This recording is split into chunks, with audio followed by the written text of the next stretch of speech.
On the streets of the tri-state, weapons rule.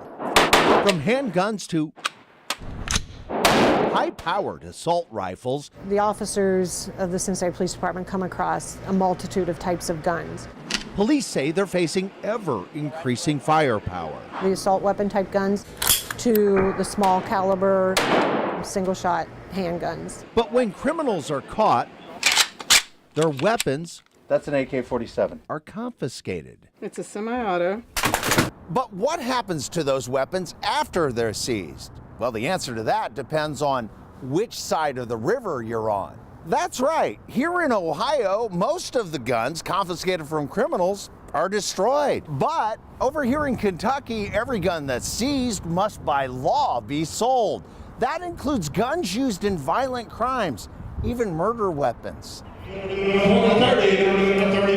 Welcome to the confiscated weapons sale at the Kentucky State Police Supply Branch, where the bidding is fast and furious. Number 38, $250, number 38. Only gun dealers can bid on these confiscated weapons and ammunition. Some dealers have traveled a long way. Where are you from? Virginia. Tennessee. Okay. Many others live closer to home. Ripley, Ohio. Nicholasville. When it was over, how was it today? It was fun. The dealers hauled out hundreds of guns. Did you get anything good? Nothing? A few things. Including assault rifles. What is this thing? It's SKS. Some had to make more than one trip to get all the guns they bought here. Still a demand for them? Yes, a big demand.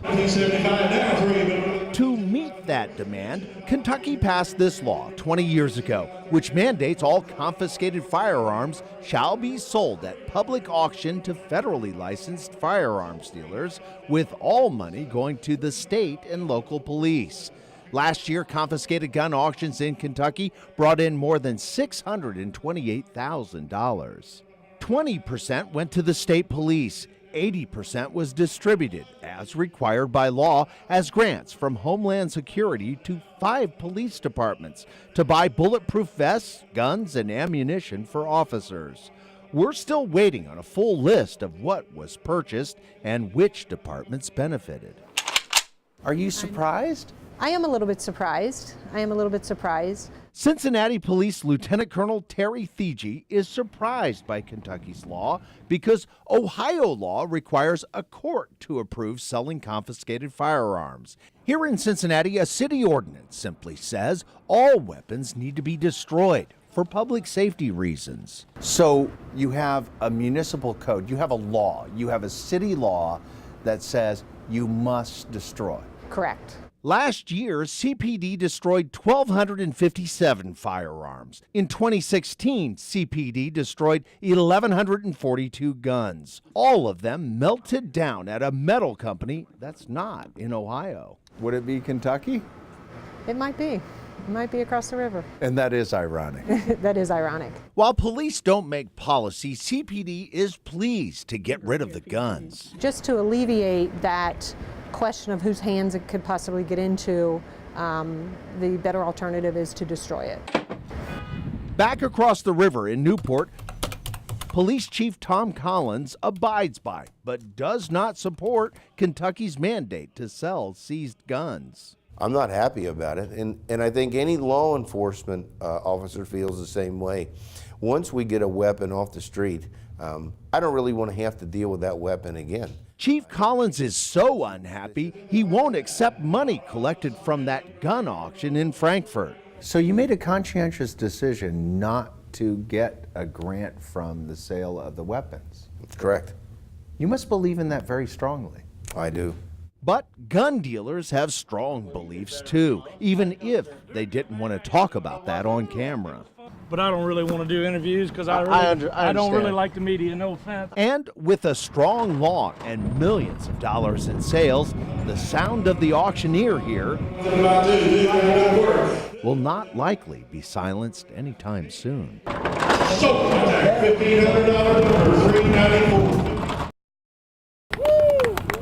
In a field outside Dayton, Cresco Labs celebrated winning a lucrative license to legally grow medical marijuana in Ohio.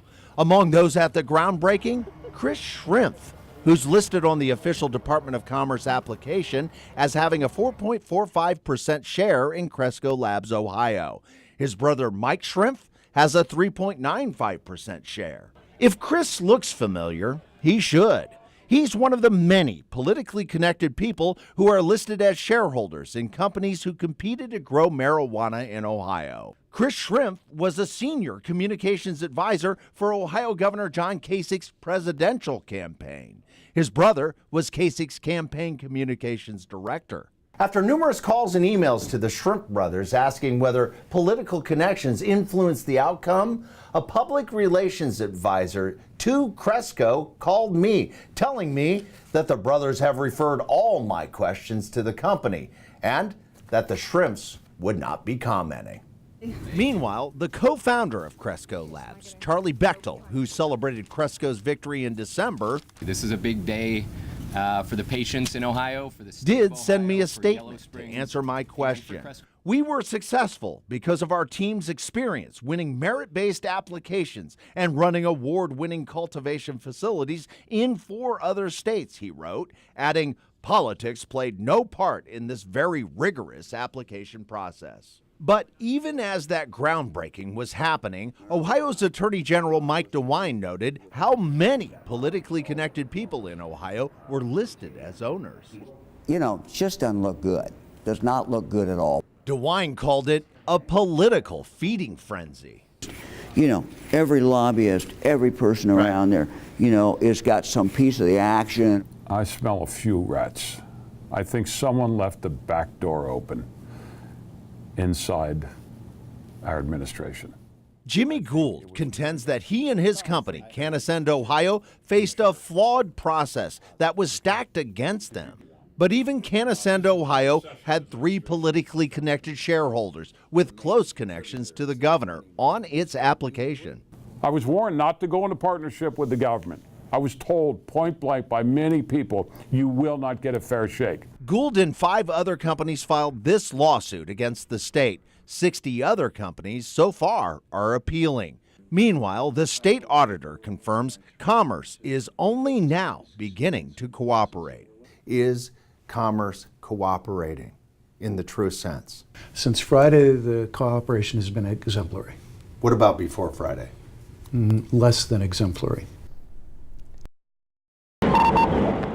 February 24th, 4 people from Cincinnati, Darren Elliott, Ian Overton, Stephanie Kidwell, and Amanda Meyer, are about to be arrested by troopers on I-475 near Toledo after they were stopped for speeding. Well, thank you. Everyone put their hands up on the seats for me.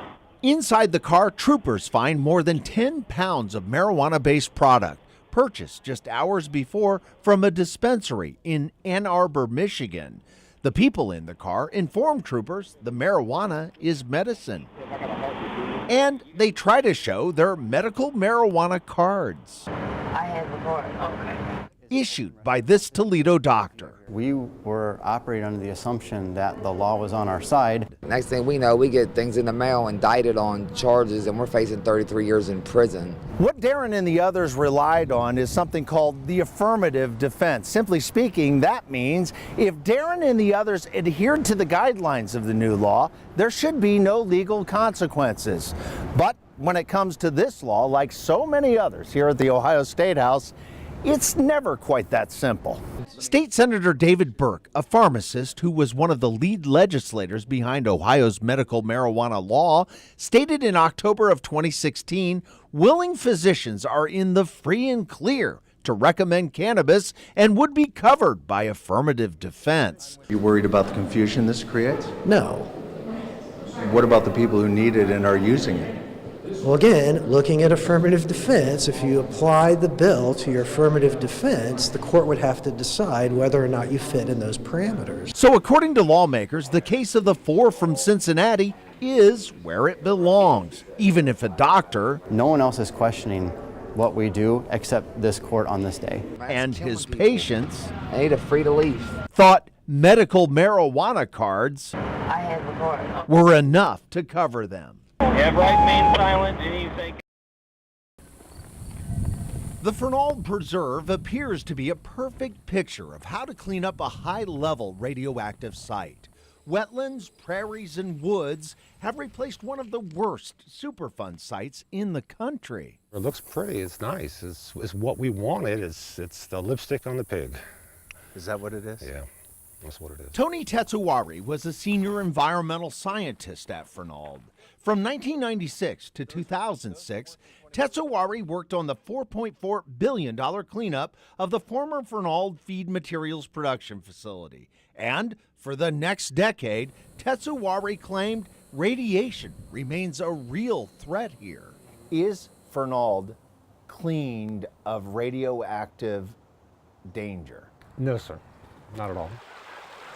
The primary danger lurks just below the surface. According to the U.S. Department of Energy, a 100-acre plume of uranium and other radioactive elements remains in the groundwater. There's a uranium plume underneath the site. Bill Hurdle, the site manager at Fernald, works for Navarro, a contractor hired by the U.S. Department of Energy. This plume is kind of like an ink stain on your shirt.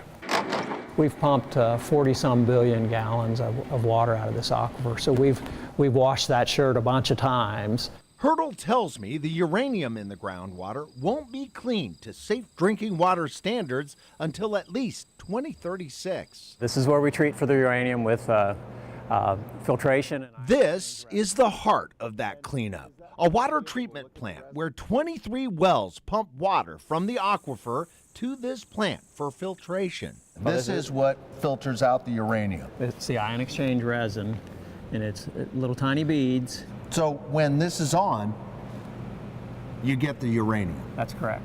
But most of the time, the system is off. Last year, DOE confirms the groundwater was filtered only on 13 days. The reason? When uranium in the groundwater is less than 30 parts per billion, that's the EPA Safe Drinking Water standard, Fernald bypasses the filters and sends the uranium to the Great Miami River.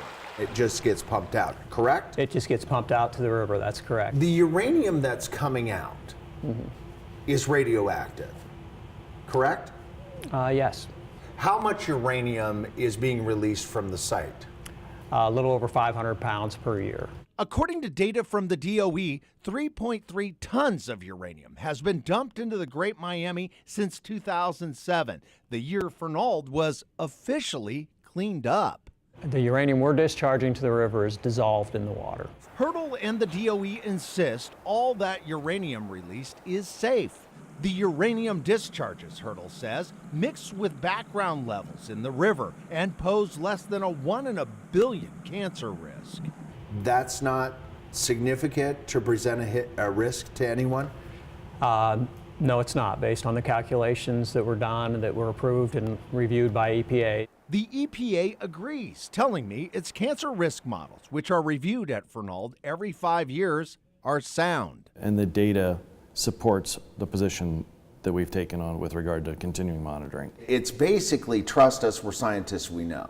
Right. I mean, it really is. I concur. Still, real cancer rates near Fernald and the Great Miami River are not being studied. What kinds of follow-ups are being done on cancer rates adjacent to the river? Nothing here at the site. Again, I'm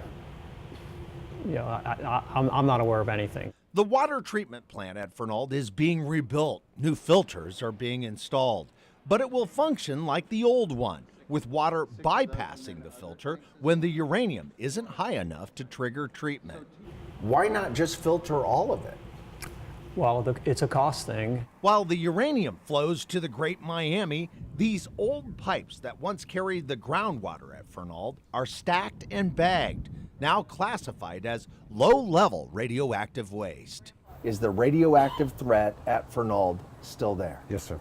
Meanwhile, that former senior environmental scientist at Fernald, Tony Tetsuwari, looked over a landscape that continued to worry him. The Superfund site that we're standing on was deemed cleaned up. Right. And you're saying not so fast.